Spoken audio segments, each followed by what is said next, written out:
You're listening to Maneuvering Mondays, a podcast about transforming work culture. This is the second part of the episode, and in this part, we have invited one or more guest experts to share their best advice to Marie from Zebra Apps. And your hosts today are AK and Ivana. And today we have Joe with us on the recording. And Joe, you just described yourself to me as a post-transformation dude, which I really loved. And you told us a bit about how you help companies that have initiated transformations towards agile practices and now need help. So could you please tell us a bit more about that? That's pretty much all there is to tell. No, I've ridden the transformation wave a few times, and I think the most enjoyable part for me, the part where I see meaningful change and part where I like to participate in the meaningful change, is after the transformation has happened, a few years, people are settling in, and they see what parts are missing. You know, that certain things are broken, and so my colleagues and I have come up with a few services to help sort of fit parts together, help make more sense out of what's happening. We kind of refer to ourselves as the physical therapy of the delivery world. So you come in after you're a little bit injured, and we help get you back in shape. I'm a post-transformation dude. That is a very relevant title, I think. Yeah, and Joe, I'm so happy that you said yes to participate on the show. I've been following you on LinkedIn for a while, and I actually can't believe that you answered my message. So really excited to have you. I'm glad I did. I didn't know about this podcast until you reached out, but as soon as you did, and I'm glad you did, I listened to every episode. Now I'm like your biggest fan, I swear. I think what you're doing here is amazing. It's incredibly difficult, and what you're doing and how you're doing it, and I'm just beyond impressed. So I'm delighted to be here. Well, thank you so much. We're mutual fans now. Well, Joe, just to set the stage for the audience that is listening in, what happens in the piece of the story that we're going to be talking about today? Could you just tell us in your own words? Yep. So there's kind of two scenes. One is the scene where Marie has their own little team building HR exercising sort of at her level with Mark and Paul. And then the other one is when she goes to engineering and starts to explore that conversation a little bit. I think if I were to sum up what happens here is it's not the most eventful of episodes, but I think it sets up a lot. And in the theme of, Marie, she's like a detective in a way. She's constantly discovering new things and new motivations. And I think a lot of those discoveries happen in this episode. Thank you. When you were reading through this chapter, was there any theories, methodologies, like hooks you could hang the story on that came to mind? Well, so I could only think of one methodology. It's not much of a methodology. I think there were so there's nothing really to solve here, because the problems have already been sort of discovered. And so we're already aiming in a direction, or the character Marie is already aiming in a direction. And I actually think she's doing a great job of uncovering this information. She has a real talent for getting people to share their perspective on what's happening. And that's no small talent to do. And it's not just because she's a character in the book, in the story, that you guys want people to, but you set her up in a way where she does it. You can see her doing it. And I think she even kind of does it naturally. I think she creates a space where people just find it really easy to communicate to her, even when she's talking about difficult things.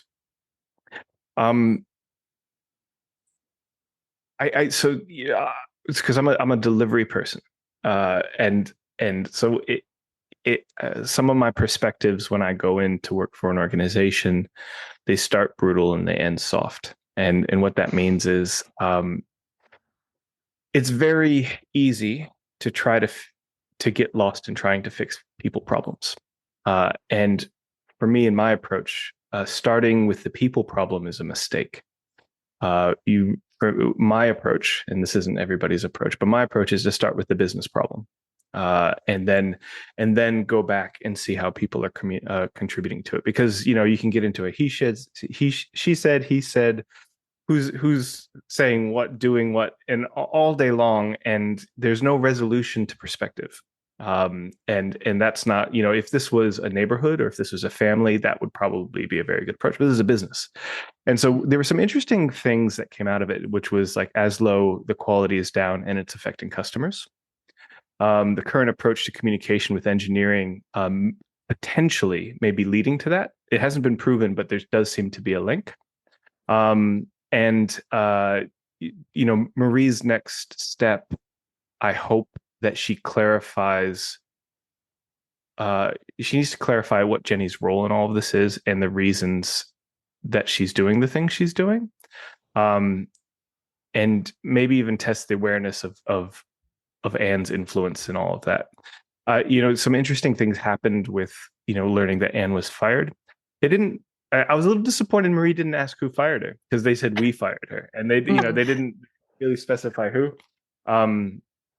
I was disappointed. I understand why, because she's obviously a little bit shocked by hearing that. So she wasn't in her like detective mode at that. But if I had to guess, I would guess that Anne was holding things together from her perspective and probably doing a good job to it. Jenny potentially might be new to this role, or at least new to this role in this culture. And Jenny's approach was not being effective. So potentially Anne was trying to sort of play both sides and make both sides get what they want, so Jenny gets the perception that things are happening her way, and then but the engineers and everybody can communicate. The problem with that, and this is maybe why, the problem with that is that Anne could have very easily put herself into a position where it looks very much like she's undermining Jenny. And this is one of those weird things where, like, who's right, who's wrong. And for me, and this is, I've been in Anne's role, and I've done this, and I've been burned for it. Even though what I was doing got the best results for the quote unquote company or for the customer, it didn't get the best results for what I was doing is I was undermining the support for the team, because I was going directly against what their leader was saying. So the leader couldn't learn from their decisions that they were making. And even though I was doing the right thing, quote unquote, I was undermining the support structure that was supposed to be there for the engineers. And Anne was doing that too, it sounds like. So I do think Anne was doing the right thing if Anne was the leader, but she wasn't the leader. And so by interrupting that, you're kind of making it unsafe for Jenny to fail.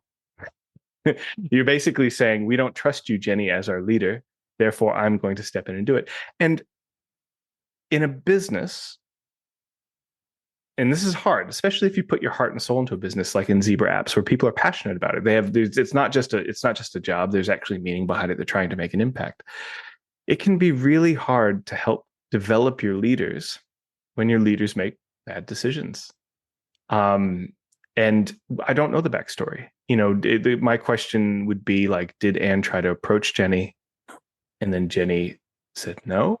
And if that's the case, you might kind of understand why she tried to do that, but that still doesn't necessarily make it okay. And by okay, I don't mean that she's doing something bad. I just mean that she's undermining the support of the environment.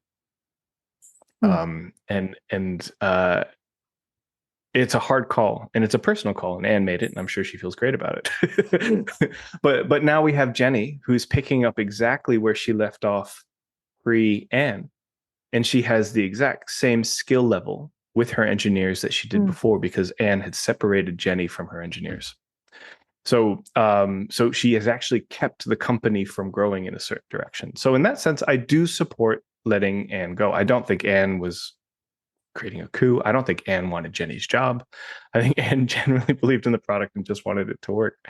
And because of maybe Jenny's experience level, she wasn't able to work with Anne's passion to focus her correctly and not get herself separated from the engineers. So, it's a two-way street, but I think we also forget that, leaders are just as incomplete as we are. When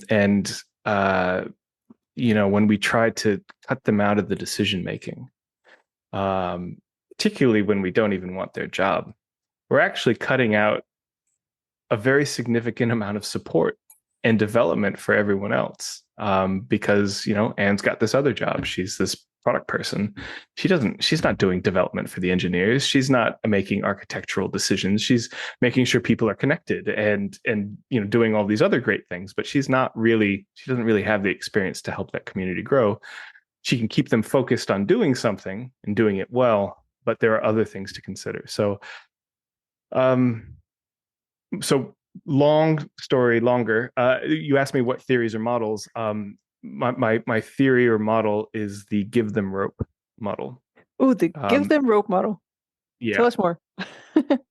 This is something that I've had to learn again through trial and error, and people have done it with me. I looking back, I've realized is anybody who wants something bad enough that they are willing to cut you off in the middle of a sentence to get it, let them have it. I mean, granted, there are some, not on the extremes level. Obviously, if safety is a factor or anything else, you don't want to. There are moments, but in general, if someone wants to own something and is not going to hurt anybody, make it very transparent.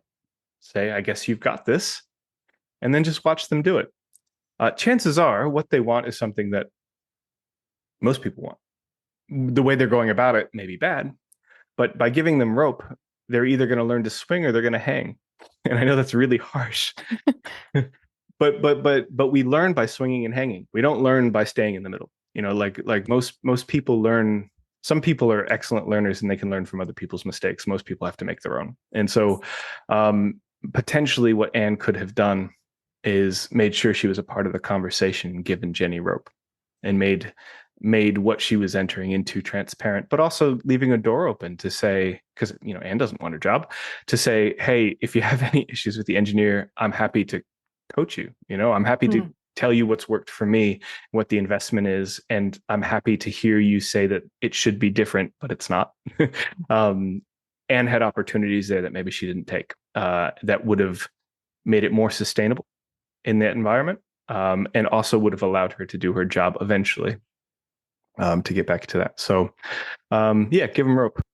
I love that theory or practice or hard learning.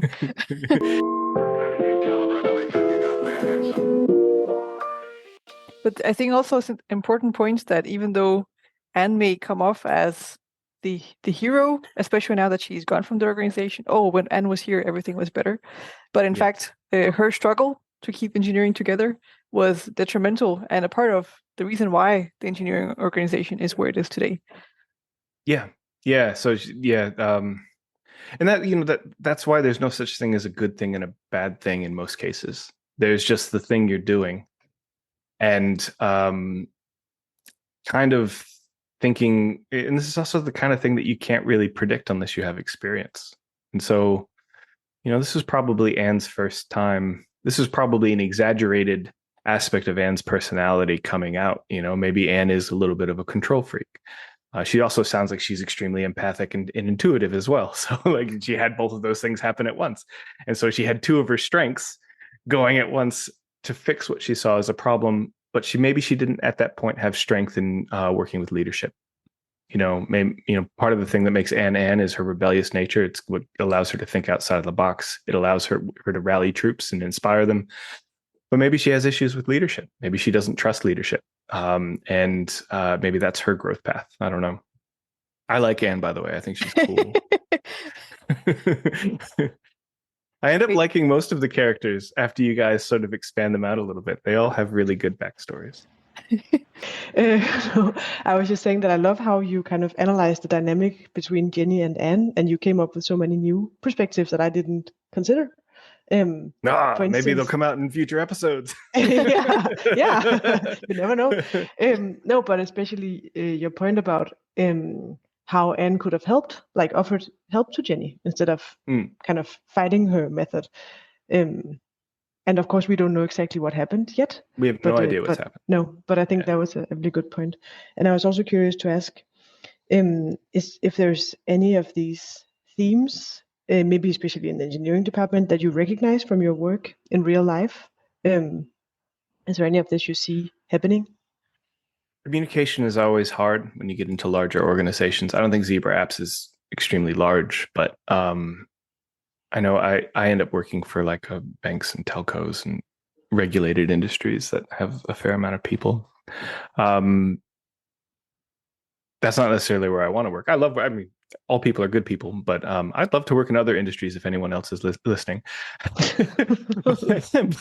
but yeah, so communications is always tough, and there are a lot of different approaches on how to do it and how to take time to do it. Basecamp has a really good.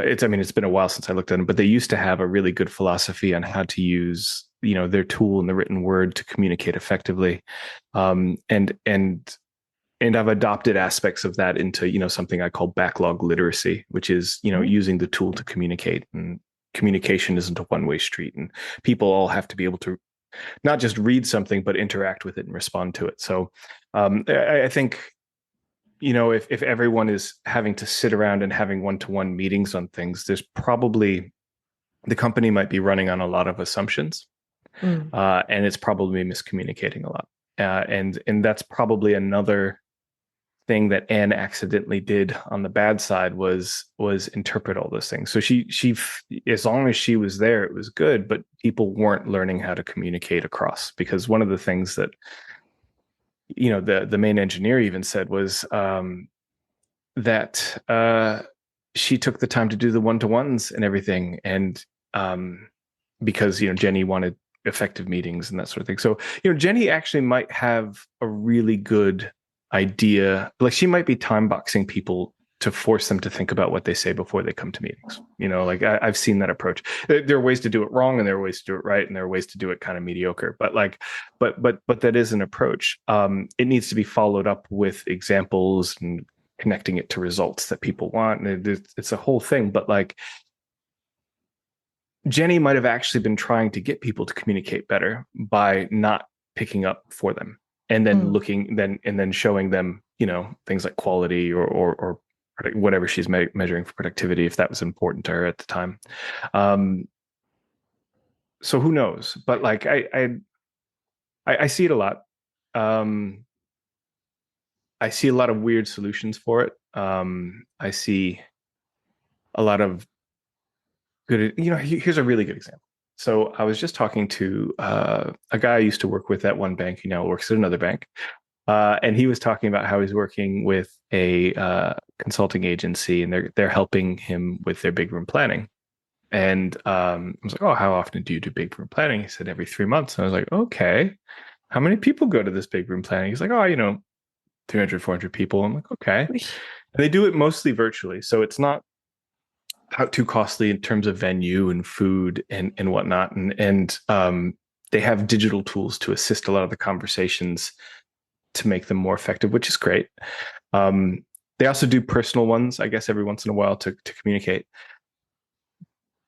But I said, those things are they're not permanent. You shouldn't always need a big room planning. What you do normally, we would use big room planning to if they're not good at planning together, like a tribe or a function, or maybe even a whole organization, if you really want to get them to line, it sends a nice cultural message to say, hey, you guys can talk to each other. Hey, you guys have these, learn about everything everyone's doing, and then, just reach out and make friends and talk. They're great for that. And you might run big room planning for a year, but on the back end, you should be training them on how to communicate every day, and how to be aware of what other people are doing in ways that matter to what your team is doing, and that matter to the big picture. That your environment should be making it easier for you to make those decisions, so you don't need a big room planning. not every 3 months. You can plan and you can find dependencies and you can organize with other teams through the tools that you have. We now live in the 21st century. We have amazing tools right now. Use them, learn how to use them. So yeah, I mean, it's a problem everywhere I go. I mean, I wouldn't have a job if people communicated well. Well, I don't think it's just developers. I think it's everybody. But yeah, I agree. I would be curious to hear your reaction to the situation where Marie waits at the whiteboard where she's expecting people to meet up and have a conversation about their board, and no one's there. And then there are all these unused whiteboards in the hallway. Now that we're talking about tools, is our whiteboards over now? Are we have we moved beyond whiteboards? I think it's like any. So okay, it's a good question because even before the pandemic, we were asking that question because the tools were becoming relatively like ADO, Azure DevOps, and Jira were becoming relatively useful, whereas before they were a little bit clunky. Now they're a little bit better streamlined. I could go all day on the things that don't work. Don't get me wrong, but they work better now than they did before, and so they're more useful in general. And so I was working at this one bank, and we were given a fresh tribe, my compatriots and I. And they had to put their work in Azure DevOps, which was fine. And then somebody asked, should we also make them do whiteboards? And it was a debate that went around. And then at one point I said, well, look, right now, if you've got a place where your work is, whiteboards offer a place to sandbox the conversation. What they do is they offer you a place to put the concepts of the work up in a similar column or whatever, and then move them around and talk about what would happen if this happens and then this happens, which you can't really do in the digital tools. You can't sandbox how you think it'll play out. That would be a great feature if anyone's listening. But like you can't like look at a bunch of user stories and say, I think this one will be done Monday, this one will be done Friday, and this one will be done. I think you could work here. You can't visually move them around like that, and then go back and have all of your data preserved. So I was like, if we're teaching, and we should be teaching them, particularly in planning on how to do that, then I think, a real board or like a thing like Miro is a really, I use Miro all the time for those conversations, is a really effective way of, kind of like playing imaginary with your next, week, 2 weeks, 3 weeks, 4 weeks, whatever it is, just to help you make that plan and play out the what ifs. And making it visual allows everyone to participate in it, whereas just talking about it, only a few people can probably get into it. So I don't think whiteboards are dead. But I don't. It's not the whiteboard itself; it's what the whiteboard can offer, which is a place to play, imagine, change what actually is, and imagine what could be. I don't think that's. I mean, please don't ever get rid of that. It makes it so much harder for you to improve if you can't imagine a different future.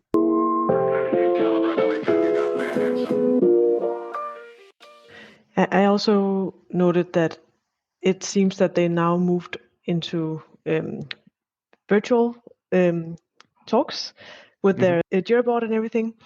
And that's it does seem like there is kind of a barrier by making like turning it from physical to digital, that makes people not speak up.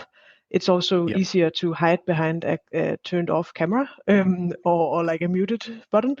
And also, I think there was something about this whole dynamic of moving it into a visual space and also having Jenny join if the psychological safety is not there to kind of speak up when she's in the call in the first place. That was a really interesting one. And I didn't entirely agree with the engineer's take on Jenny being there. So I agree, probably it wasn't a good environment for her to be there because whatever result she hoped that she would accomplish by being there, she probably wasn't getting.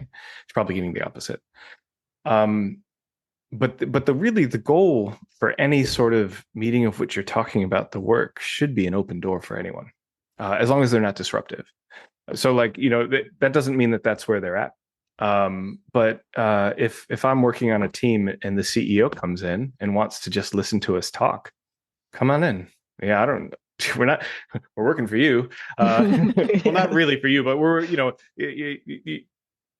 the leaders need to go in and see how their decisions ripple through the organization. They need that learning just as much as we need help from them. So like, I think having Ginny there and engaged and showing support would be amazing. But her typing on the computer, just letting the silence and stuff go, unless she's so like, if this was like the first time she sat down and she saw this and she's like, this isn't effective. I still want them to work on, because I know like half of our teams are distributed. I still want them to be comfortable communicating digitally. That's fine. But she should be following up with those teams one by one if she has to, and just build trust, get them to figure out what they aren't talking about and why. Maybe they don't actually know how to manage their own workflow. Maybe they're excellent developers, but they don't know how to manage the workflow. Maybe they don't know how they fit in the big picture. Maybe they feel pressure from a salesperson and they can't, and they're upset because they can't fix or refactor work that they know would make their job a lot easier and more meaningful and make customers happier down the road. But they don't necessarily make the distinction between, a salesperson and Jenny, because Jenny should be fighting for them, to say, do the things that are right. We've got problems. I'll make room for that. But for some reason, there's a disconnect there. So she should be there cheering them on. She should be there, like the best situation. She goes into like a random stand-up and she listens to it and she just had her heart flutters and she's like, wow, like you guys are, I learned something, like when a leader can go in and hear professionals talking about something that they're really good at and how they're managing it. And in, bonus points for even taking advantage of a leader being there and asking for help that's going to help their next sprint. Like that's the dream situation. So I think Ginny should be there, but like the fact that she's not getting a really great reaction, hopefully that leads to her following up and doing some development in that space with them. That is a really good point. Yeah. So the problem is not that she's there. That could actually be a huge benefit for everyone. The problem is the way it's kind of conducted right now. There's some issues with they're not talking. That's right. So the funny thing is you always believe people when they tell you. So the problem is that she's there. It isn't in real life, but it's perceived that way. So that's probably a first clue. So that's probably like, from Marie's standpoint, probably the first point of inspection. If the engineers are saying, kind of hinting towards that she's the reason things are the way they are, then she definitely is causing something, whether it's intentional or not. Yeah. And she's either causing it or seen causing it. So either way, she's that gravity center of that issue. And so that's probably the best first place to start and get her perspective. What's it like to be in the middle of that, looking out? There's probably also different ways of entering such a meeting as a VP. So, I mean, she could be curious. She could be like, as you say, tell them they did a great job, tell them she learned something. Or it could be like, is it with an intention to control what they do and tell them, I want you to, whatever, do it like this, like, get in the details of how they do things or something, then maybe it could be damaging. So it's also very much up to what is Jenny's intentions actually with joining. Yeah. And chances are they're probably good. I mean, in the sense of her job, like apparently, like chances are it has something to do with what she thinks she's supposed to help with. Yeah. Just the way she's doing it. It'd be interesting to know from Jenny, like, has she ever been in their position and had a leader sit in, and did she feel like that helped or not? Because sometimes we repeat the trauma. So like she could be repeating something that was traumatic to her. Yeah. Because that's just human nature. Or she could be repeating something that was good for it, but just it doesn't have the experience of the person who did it, and so is doing it in a really bad way. So yeah. You're right.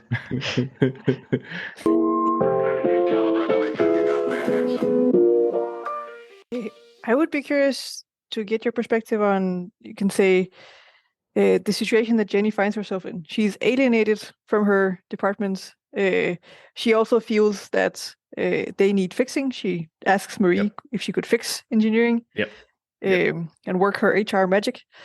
And when she tries to do the things that she knows how to do, it doesn't work and actually backfires in her face. So she's angry. The engineers are angry. How does one move out of that state? Well, I mean, there's so much that could be going on. Like Jenny at Jenny's best could be amazing. Maybe she's got some things outside of work that are just messing up her game. You know, like personal things that, you know, we couldn't even imagine that are horrible, or completely decenters her from herself and makes her question, you know, what she's doing. So there's that aspect. There could be like things completely out of anyone's control in this company that are making Jenny completely ineffective at her job.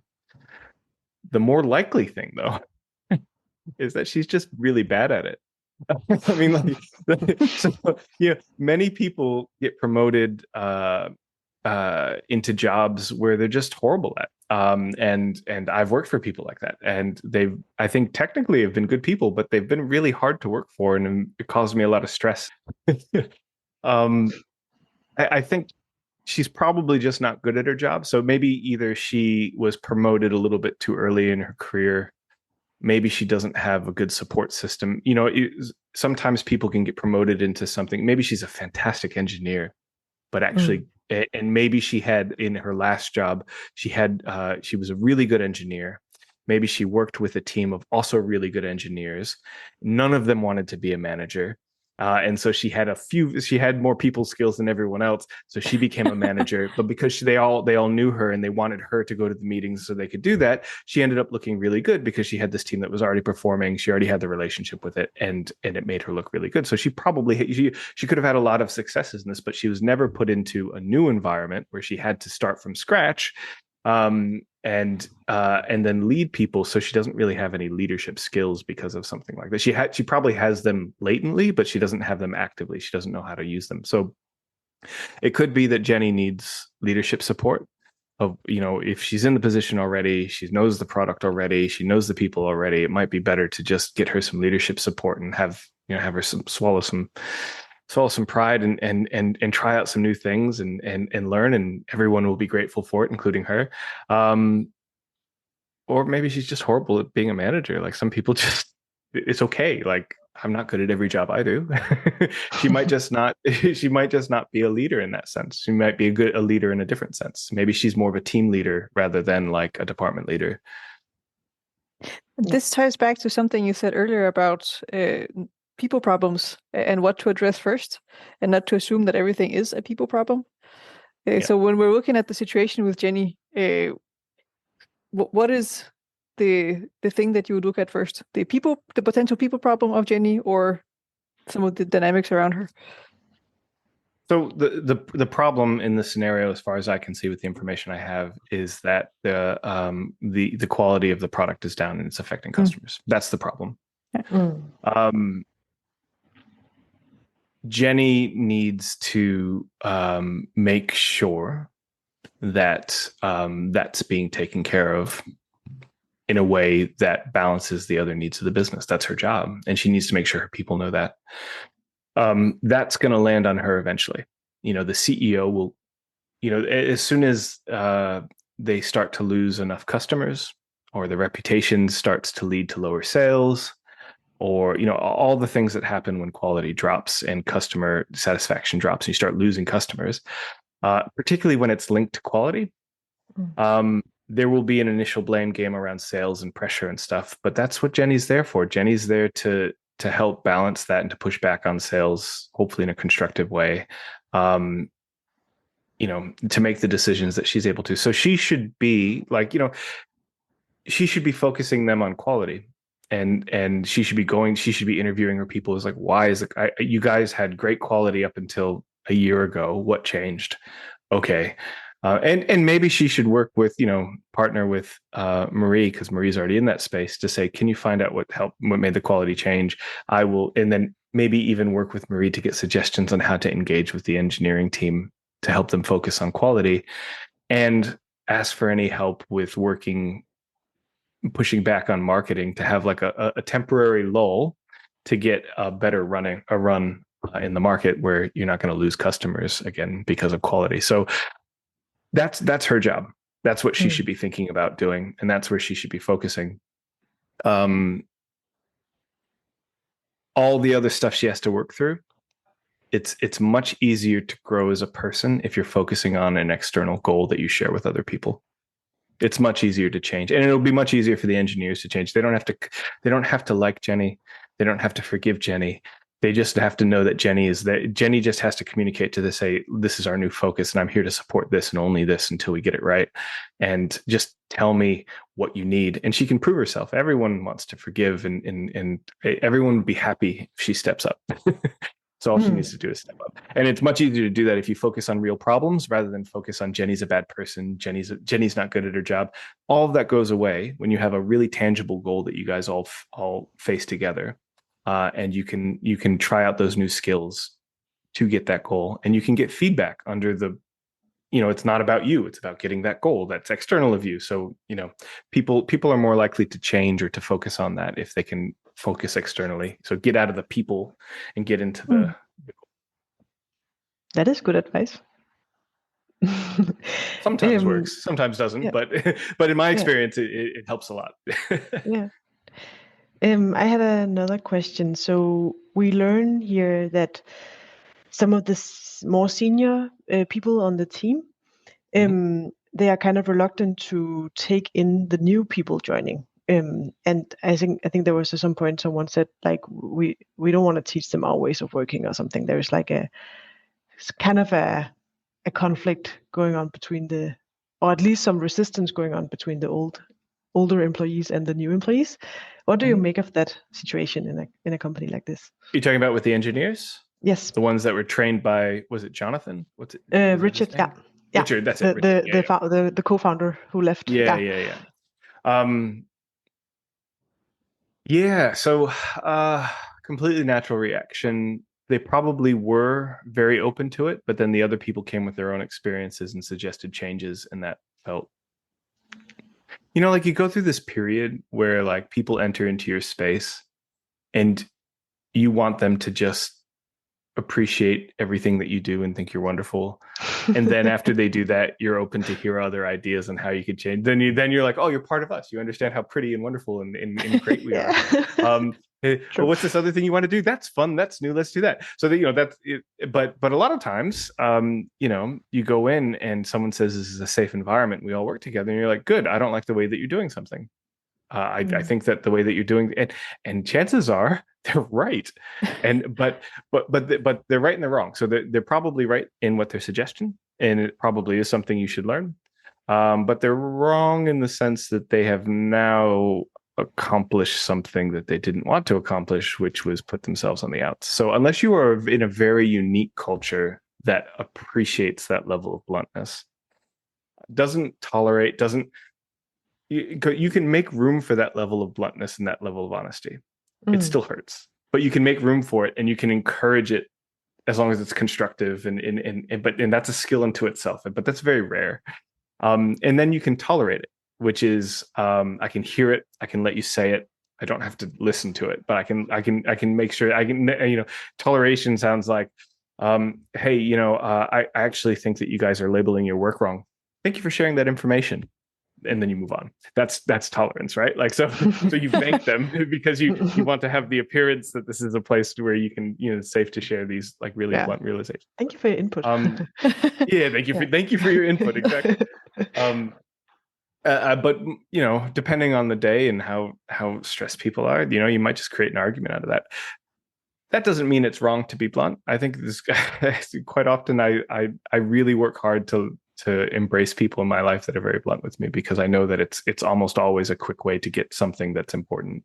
But it's never easy. It always hurts. And I think it's just, it wouldn't surprise me if they had a really perfect environment, then someone changed. They see it like a AD and a BC level of separation in their history, where like things changed at this point.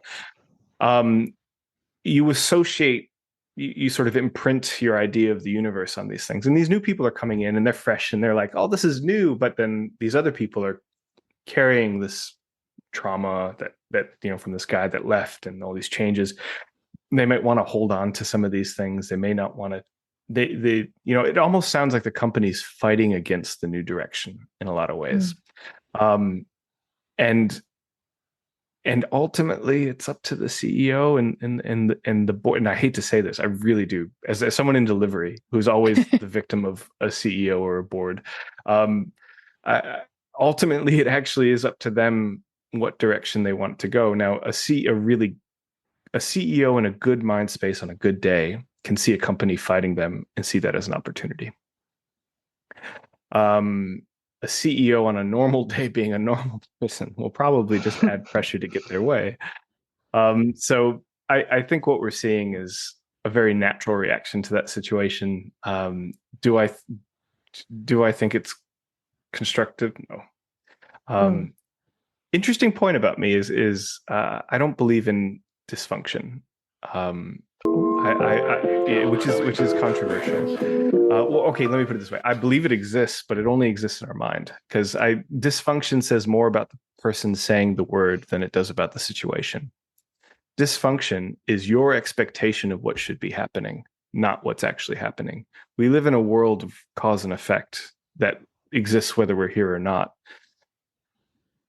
Everything is functioning.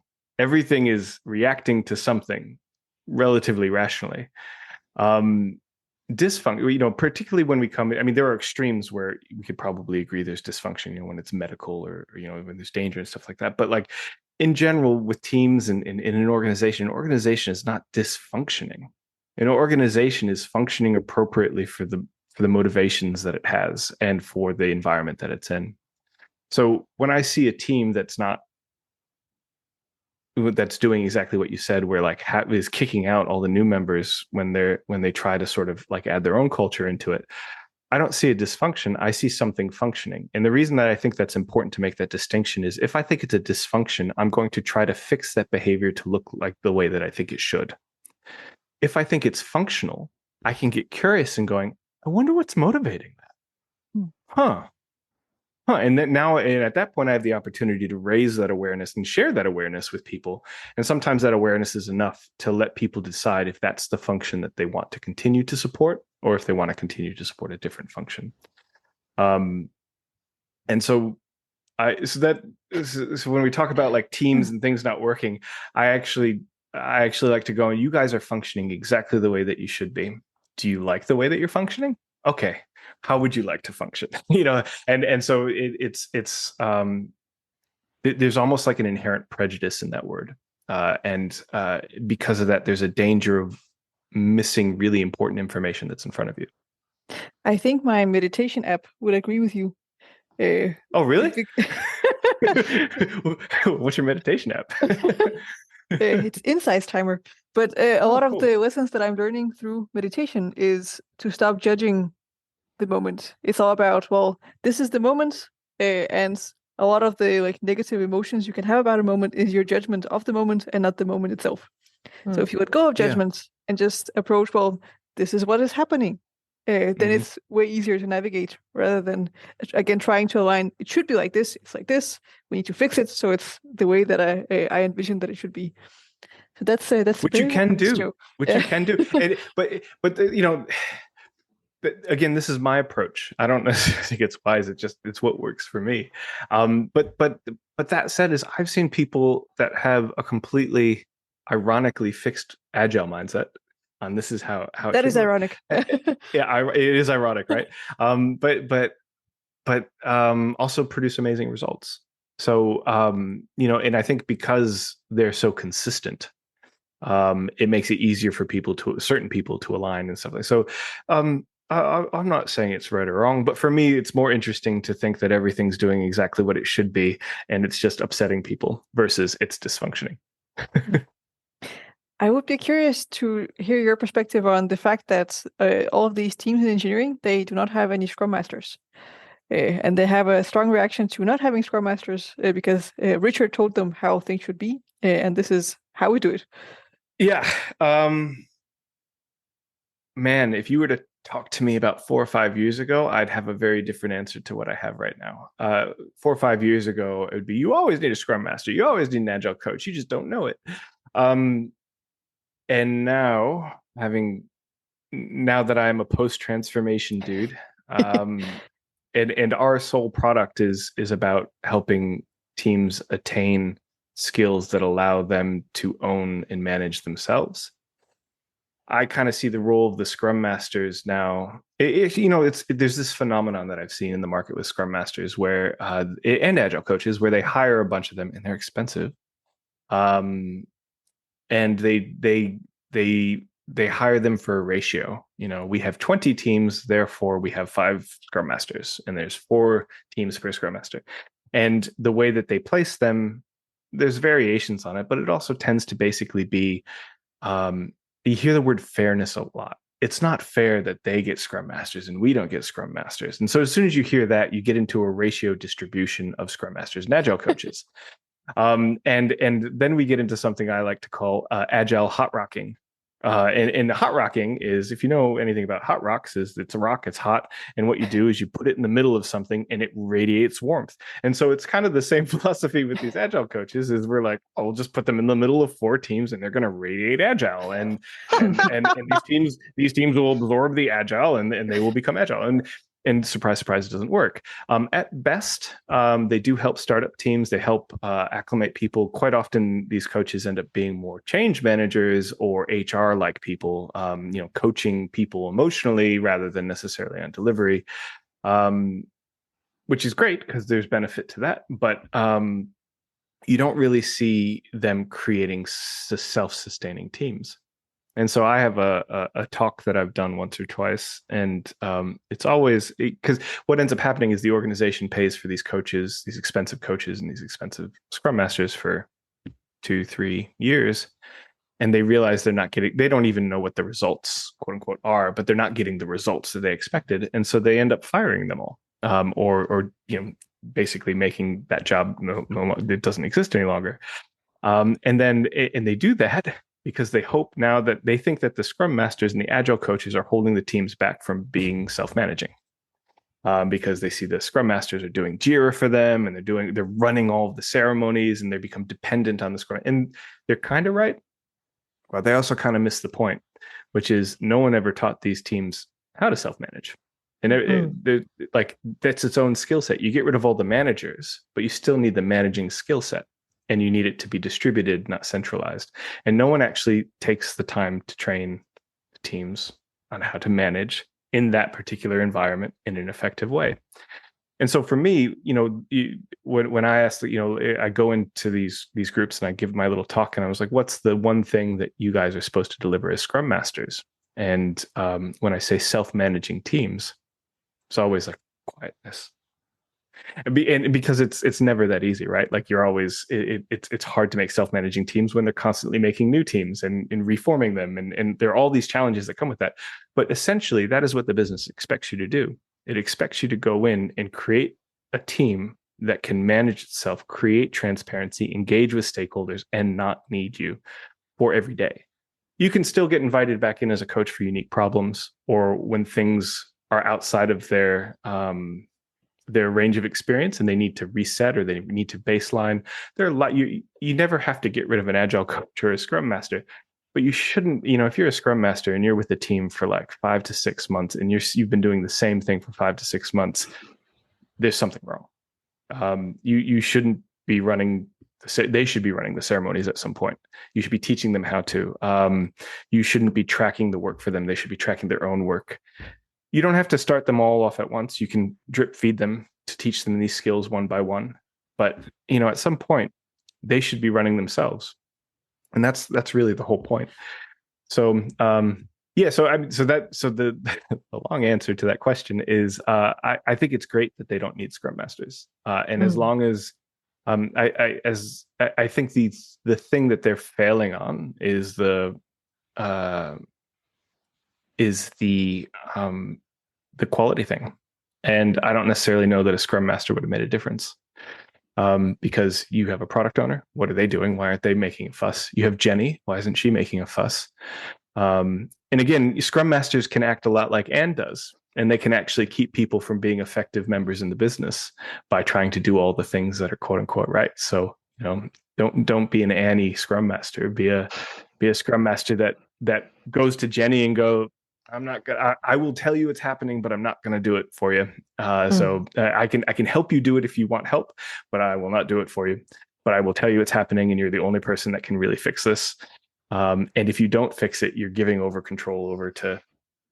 you're separating yourself from the team. So, but there are so many people that you don't have to wait for a Scrum Master and Agile coach to have those conversations. There should be conversations Agile coaches and Scrum Masters are good at, but that's not an exclusive skill set, So, I don't think that they need them. Could they use a really good Agile coach? Probably right now, but I think Marie is filling in a lot of what I would do as an Agile coach anyways, which is, what is the field? Where are people being influenced? Where are people dropping the ball? Where do people need help? So they don't need a Scrum Master. They got Marie.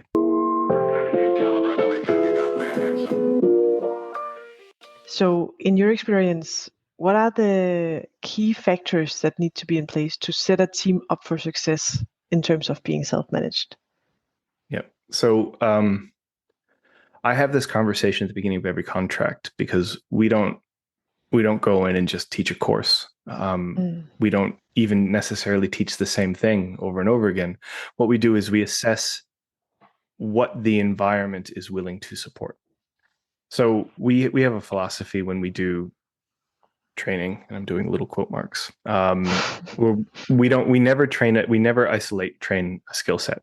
And so if we're teaching a new skill set to a team, which is to self-manage, we also have to vertically train the organization to support that skill set. So if you want transparency from your team, you have to react to the transparency. If you want them to produce transparency that creates self-improvement, you need to invest in showing the team that it's valuable to them to do so. If you want them to make good decisions on, quality and whatnot, you need to reward when they make hard decisions against sales, or I'm not making sales out to be the bad guy. Sales was awesome. We need sales, but do you know what I mean? Like, these are the normal conflicts that happen in an organization. So this is where leadership's super important. A team, anybody, but also like a team, will do the least amount to get the most value. And they should. Absolutely, they should. So, holding people accountable isn't about like staring at them with a mean face. Holding people accountable is telling them regularly that you see them. And like, hey, I noticed that I looked at your distribution of priorities for your class of service, and it's very different this week than it has been the last 3 months. That's really interesting. Tell me why. What's happening in your world that made that change? That's not a negative comment. You're not critiquing on it. You're not saying they did anything wrong. You're saying, hey, I notice when you do something and it changes, and I'm curious about you because now you're an opportunity for me to learn more about the business. These, quite often it's really easy to forget, with all the pressures that happen in leadership positions, that you actually need to devote a large amount of your time to paying attention to the people that you're there to lead. And there are so many different techniques on how to do that. And I couldn't even begin to recommend anything, but I've been in the situations, and I know that it makes a difference. So we focus on something external of people, and we focus on a skill set called backlog literacy. And that's the ability to tell a story through your work using a tool, and not just tell a story, but also to hear the story, and not just hear the story, but interact with the story. And so we focus on like that being a central pillar, and that could be a board on a wall, but quite often for us it's like some digital tool. And there are ways that you can use them that help you communicate, and there are ways that you can use them that don't communicate at all. They're great for you, but not great for anyone else. So we tend to use that as a external focus point, as a way of engaging people around, because you're not looking at the person, you're not looking at the role, and it's really easy to tell when it's working, because when you can read something, you can respond to it, and when you put something down, when you're writing a user story and somebody's going to look at the backlog, you think about how they're going to read. So you're not just writing it because somebody told you to fill in a template. You're writing it for that person. And it's that switch where you're like, I am not just planning my work. I am not just doing something because the Scrum Master told me. I am communicating to 1 to 20 people who I know look at this backlog. And because of this, they won't have to have a meeting. Or if they have a question, they can ask it on the work itself in the comments, and we don't have to have a meeting. And I can ask, I can answer it directly. So all of these things and using the tool to sort of communicate can really help with that. So for us, it's backlog literacy.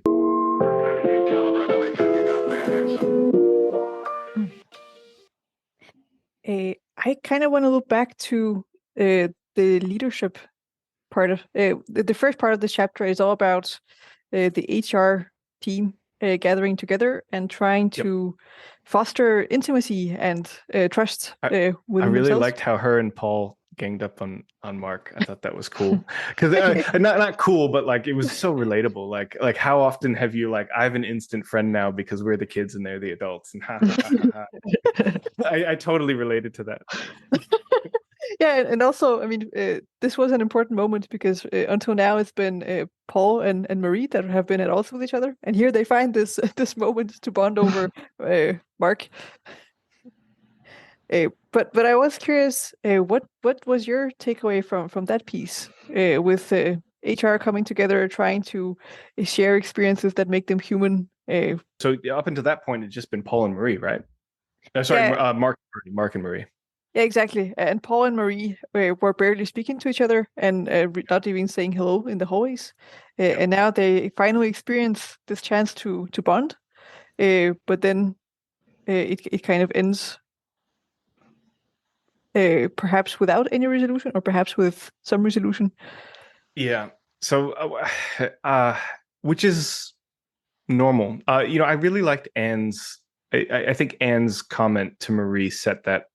She predicted that was going to happen, and rightfully so. There is no worse gift you can give to yourself than to expect that you're going to solve a problem with one conversation.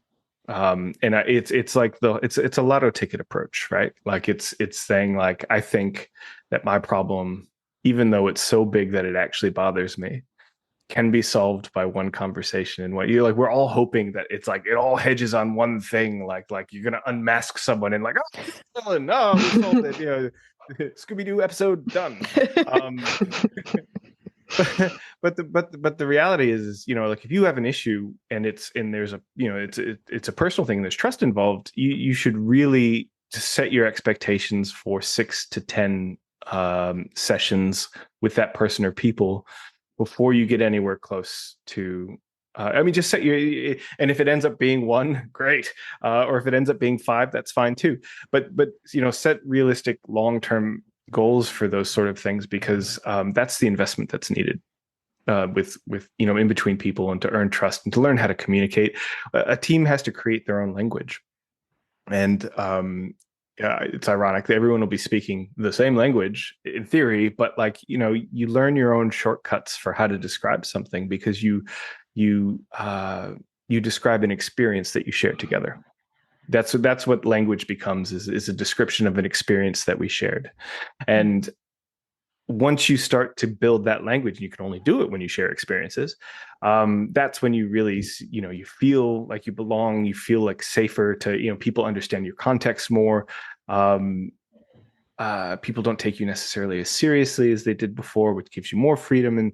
And also you've all seen successes or seen things that worked in the same way. So you're aligned on things as well. I think that I read that and I felt exactly the same way that you described, which is like, oh, it's disappointing. But then I was like, well, of course it was. Like, this is the first of what hopefully is many. And actually, I thought it was good. Like, I think I might have cried a little bit when, like a little, like, I'm not even kidding. I was like, when Mark was telling his story, I was like, oh, about his wife and like getting a ticket.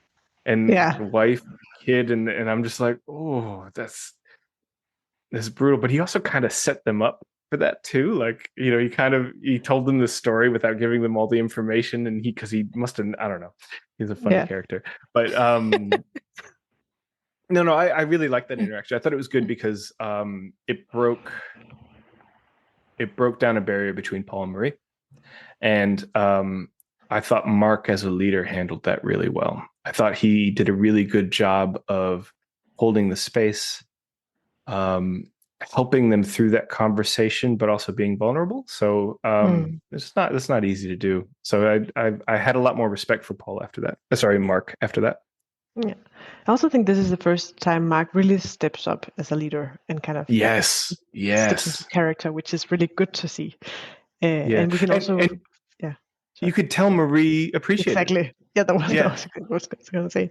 Yeah. Which is why, like, you know, we want our leaders to succeed.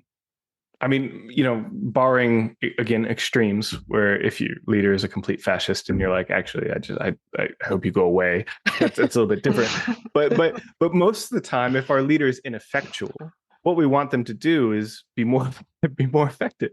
We want to have a good leader. We want to feel supported. We want to be able to trust them. And so I think we forget how easy it is to course correct. You know, like if you're a leader and you haven't been present and then suddenly you come in and you decide to be present, you can feel really apprehensive about it. And it's really nice to respect that space to go like, I can't just walk in like we've been doing this the whole time. But at the same time, they really do want you there. Like you know, it's like if you go and speak in front of people, one of the ways that I use to sort of get over, you know, the anxiety that comes with speaking in front of hundreds of people is I remember every time I go see someone speak, I take a note of how I feel about them.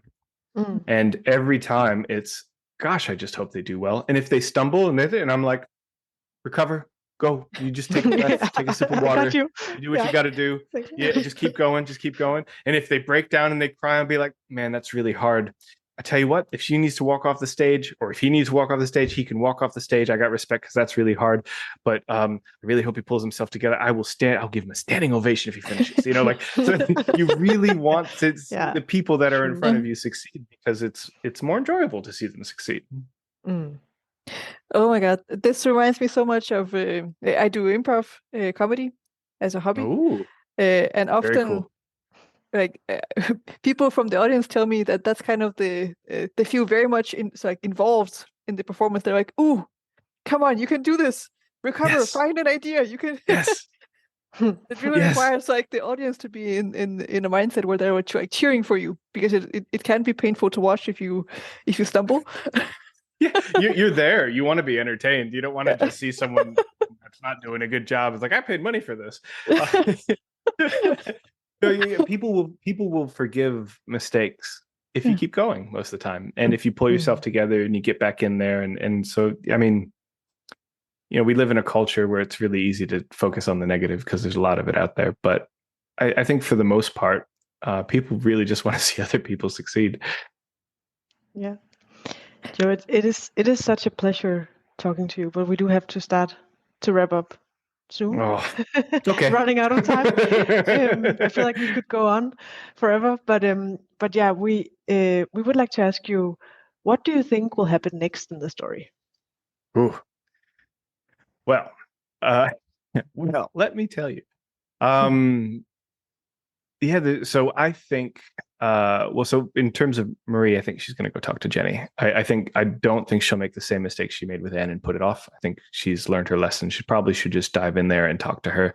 I don't know what she's going to learn, but based on what I've listened to so far, it'll probably be interesting. The one thing I really do like, one of the many things I really like about the story is the more you get to know your characters, the more you realize their motivations and the more you can relate to them, which I find to parallel real life very well. So I think there'll be that.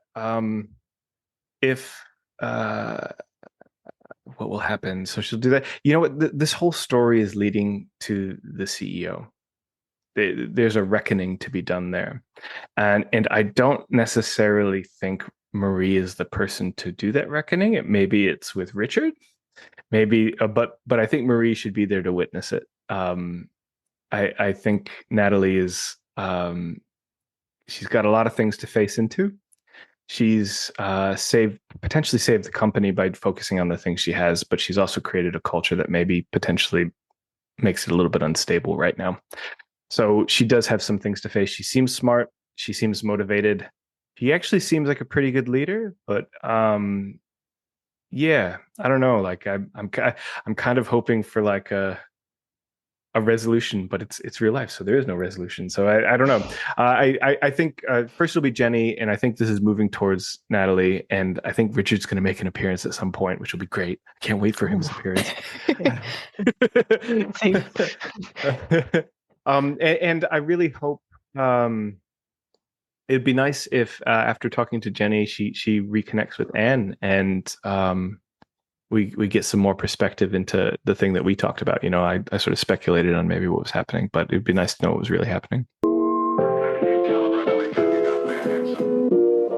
Well, Joe, thank you so much for taking the time to talk to us. This was a wonderful conversation.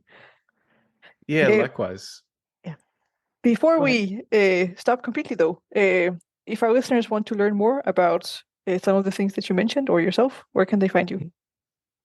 You can find me on LinkedIn, Joe Auslander. Also, I have a podcast that I do with my friend Jakob, and it's called Jokob. You can look it up, and maybe you guys can put a link into that as well.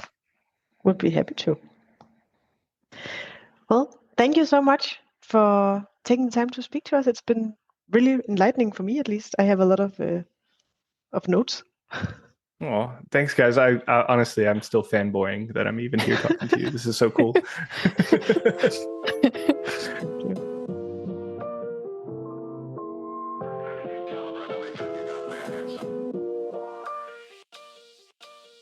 You're listening to Maneuvering Mondays, a podcast about transforming work culture. What are your thoughts on Marie's situation? Have you had a similar experience? And what would you have done? Join the conversation on our LinkedIn page and let's maneuver Mondays together.